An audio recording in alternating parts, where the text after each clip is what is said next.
Hey, 911 family, Jim Marshall here from the 911 Training Institute. I'm really glad that we're together here, at least by video, amidst the isolation of COVID-19.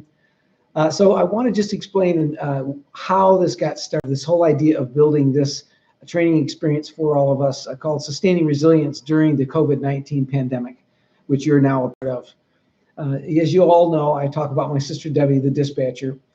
She and I were having conversations, and we have an elderly mother who is in one of these nursing homes. And you all know what has happened in one of our nursing homes and now in others as well in the United States.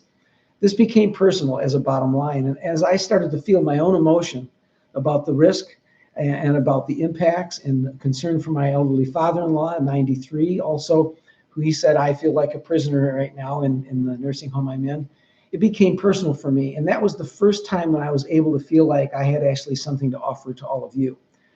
Because I was concerned since this whole thing broke out. For some reason, in my mind, like March 16th or 17th, it comes to mind as the date when this became very real to me. And since then, I've been concerned, how is this going to impact the 911 family? How is it going to impact the way that you're relating at work, your ability to concentrate? How's it going to impact your sleep? How's it going to impact your concerns for your family, your relationships, etc.?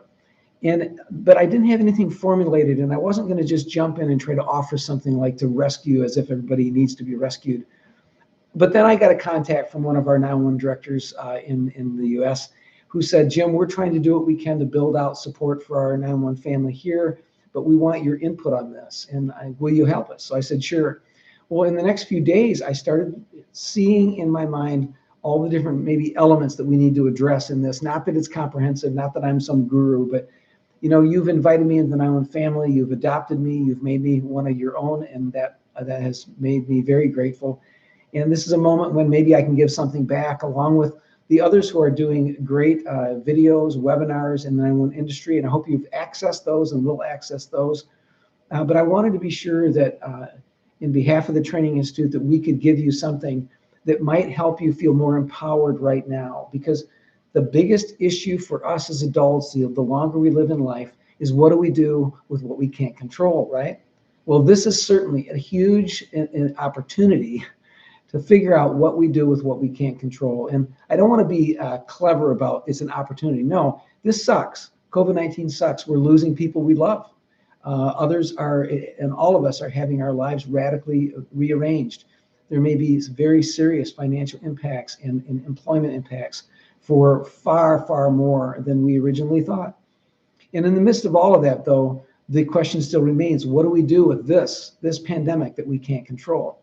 And I'd like to say that I believe together with insight from good psychology and with good insight from other fields, and even in looking at all of us together as people who need hope, need encouragement, we can make good through this. And I want to offer this support to you, psychological support for you guys during the pandemic. That's what this series is about, sustaining resilience during the COVID-19 pandemic. So I just wanted to introduce it. I want to let you know just briefly how we're going to roll with this. These are going to just be small mini videos of maybe 3 up to 5 minutes where I cover one challenge, and for the challenge, a solution. It may be that I cover a number of challenges in a row, and then we get to solutions just depending on what the topic is. But we're going to travel through between the challenges and solutions. And let me make one promise: no cookie cutter solutions. In other words, these challenges are huge, but if we think together and we apply psychology, we can find ways of dealing with each of these challenges that are mental, that are emotional, that become also physical and relationship-wise. And we can do good through this. Okay, so that's how we're going to roll. I wanted just to offer an introduction. Now you're a part of this.